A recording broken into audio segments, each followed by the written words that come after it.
Hello guys, magandang hapon. Magluluto ako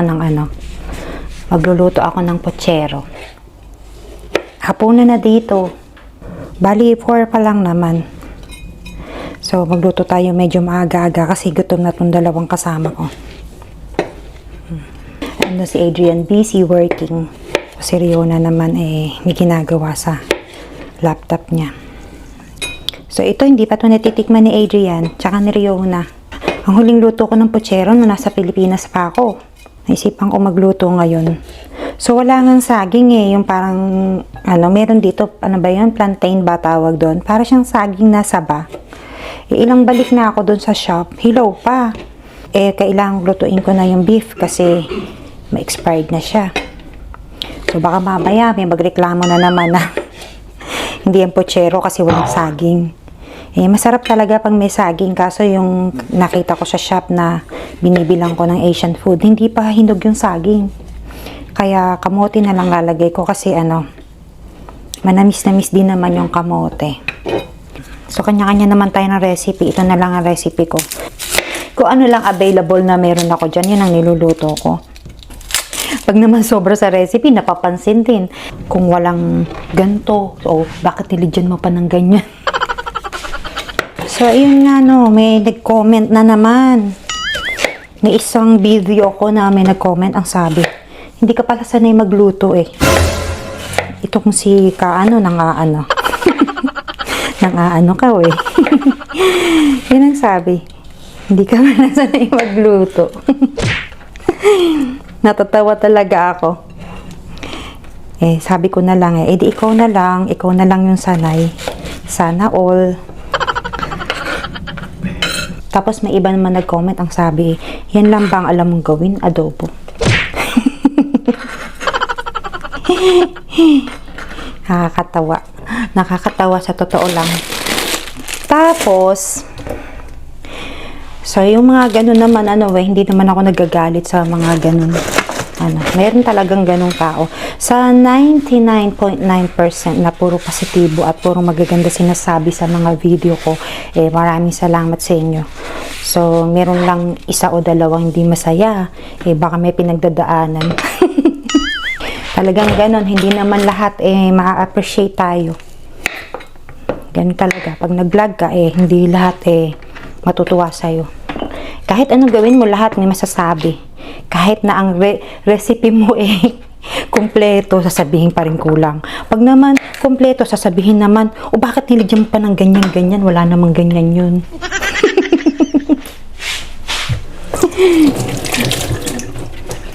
Ang daming genius. May mga genius sa mga sa comment section minsan. Pero sa totoo lang, marami yung yung mga positive comments, yung mga magagandang comments at salamat sa inyo. Nakakatuwa yung mga comments nila. So guys, yun nga, magluluto ako nito. Hindi pa natitikman ni Adrian to, Hindi ko naman kailangan yung reaction niya kasi ilang araw na talagang yung pakiramdam ni Adrian. Kaya kanina nagpunta kami sa doktor kanina umaga. Yun, niresetahan siya ng ayaw pa nga siyang bigyan ng ang tawag dito ng antibiotic. Tinanong siya, gusto mo ba o sabi ni Adrian, palagay ko this time kailangan ko na talaga. Kasi magtatatlong linggo na siyang ubong-ubo. Hirap na hirap siya. Si Adrian bihirang magkasakit, guys. Puro ako lagi nagkakasakit dito, pero si Adrian, bihira yung magkasakit. So, lagyan natin ng carrots para naman pampakulay. Tsaka manamis-namis yung carrots Sayang talaga. Paborito ko yung pochero na may saging. Kasi masarap pag may saging, manamis-namis. Pero ganun din naman tong yung mga gulay naman katulad ng kamote, manamis-namis yun. Tsaka yung carrots. Tsaka lagyan natin ng konting sugar. Yan, baka may mag-comment na naman, hindi ka pala sanay magluto. Baka bumalik kang mag-comment na yun. Nakakatuwa. In-pressure cooker ko na yung beef. Ang gagamitin ko oxtail, tsaka yung diced beef. Kasi si Alien, hindi kakain niya ng oxtail, guys. Ako, tsaka si Riona, mahilig sa ganun. Pinakuloan ko na siya para mabilis. Para gigisa ko na lang tong mga gulay. So, yun nga, kanginang umaga, no, napasugod na kami ng doktor kasi nga, si Adrian nga, may sakit. Ubong-ubo siya. Nahihirapan siya umubo gabi-gabi. Lalo na pagka medyo lalabas lang kami. Pag malamig kasi, lalong umaandar yung ubo niya. Malapit lang naman yung clinic dito. Pag lalakarin mo siya, mga 7 minutes, ganun. Pero pag nag-drive ka, siguro mga 4 minutes lang. So, malamig syempre. Malamig dito, guys. Iniisip ko nga kanina, sabi ko, maliligo ba ako? Ginawa na naman ako. Kahit nakabukas yung heater, minsan ginawa ko. Minsan naman, pakiramdam ko, mainit.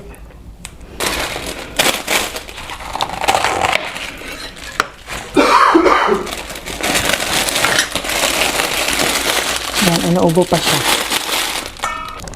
So, lagyan naman natin ng ito, total, meron na tayong ganito So, sayang naman maglagay tayo kahit konti. Yung iba siguro hindi naglalagay ng green peas. So, wala namang masama kung maglagay.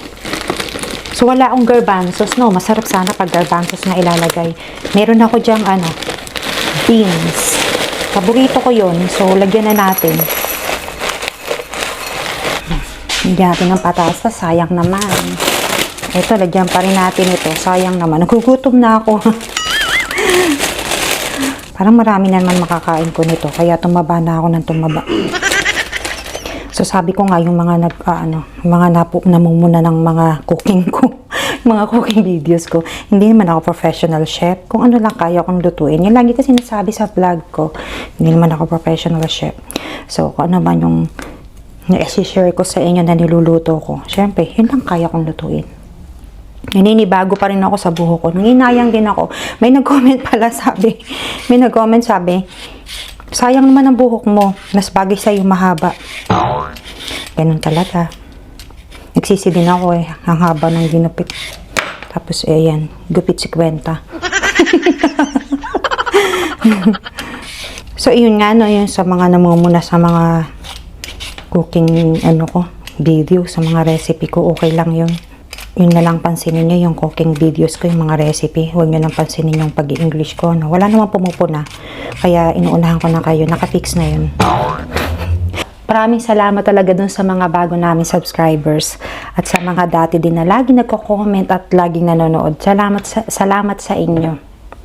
Thank you so much. So, ayan na. So, chorizo naman ang ating anhin. So, alam nyo guys, sa Pinas, no? Ayan, nakabalo dito para kasi nagmamantika itong chorizo. Mahaba to pag ganun naluto ko na nung isang araw. Sarap to sa pesto, sa fried rice. At syempre ngayon, lalagay ko sa puchero. Alam nyo, masarap itong na to, yung chorizo dito. Napakasarap. Ibang-iba. So, eto yung pinakuluan ko kanina sa pressure cooker, guys. So, yan, ang bango. Ang dami kong nilagay na sibuyas tsaka paminta.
Tikman nga natin muna.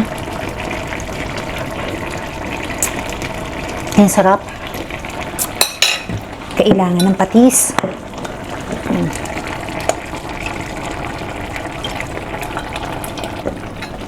Lagyan natin ito. Kalat natin dyan. Ayan. Lagyan natin ito. Masarap nito guys. Matamis-tamis.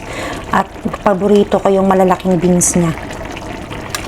Ayan. Mayroon siyang ganon. Ayan o. Pwede naman itong wala. Tapos pwedeng garbanzos o grabanzos. Pero masarap pag may ganito syempre. Wala nang saging eh. Syempre, lagyan na natin ng asukal. Namis na eh. Pero,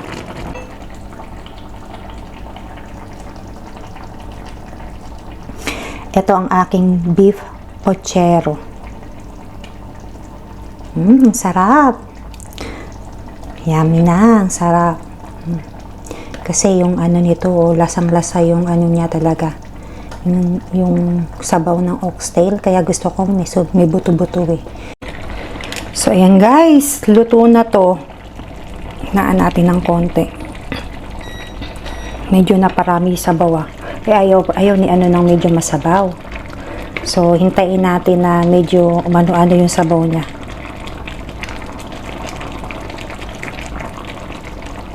So, masarap yung oxtail, no? Lalo na yung sa kare-kare, tsaka sa bulalo. Masarap yan. Kung hindi nyo pa napapanood yung video ko na gumawa ako ng kare-kare, gusto ni Adrian yun. Panoorin nyo guys. Hanapin nyo lang dyan.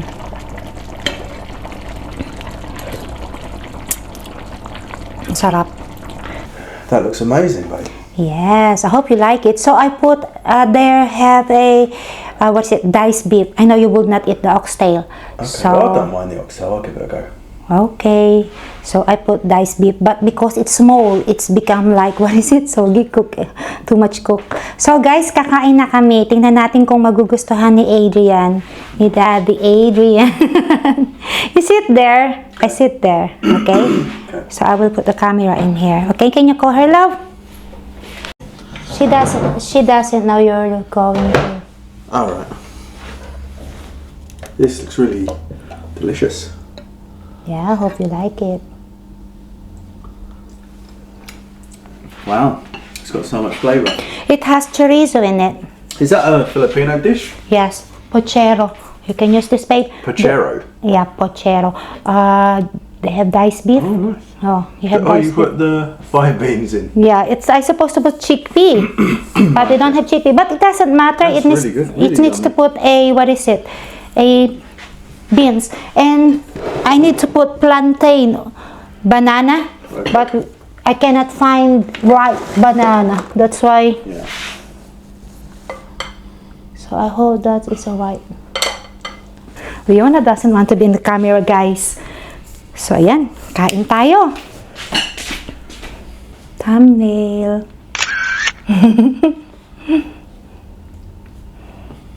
Yummy. So Adrian do not like too much sauce in it. So there's only 2 pieces of. 3, but very small one. They have a very small one. You can get What's the very small one then? I will find Is it and give broken it to you. Maybe, yeah. I will find it. I need some beans.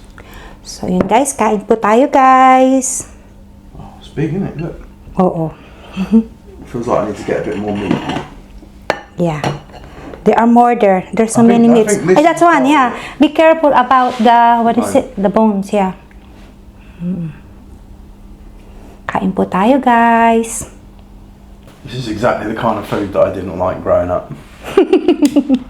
Hindi sa'yo mahilig sa ganyan. Kasi may sabaw eh. It has soup in it. Yeah. and It's like vegetables. stew. Maybe even Hersh will look at it and be like, oh, it's got loads of vegetables. You know she wants the big one. Ayan. You can have it with me also, babe. I like the string bean.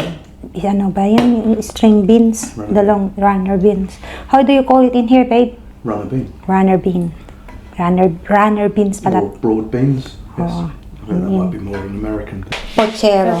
Pochero. With some chorizo. What is the dish called again? Pochero. Mommy, thank you. The food is very nice. Thank you. Very filling, darling. Very yummy, thank you. Welcome. It looks delicious as well, doesn't it? It's delicious and delicious. Nice in that pot. So guys, I will continue my eating. Thank you for watching, guys.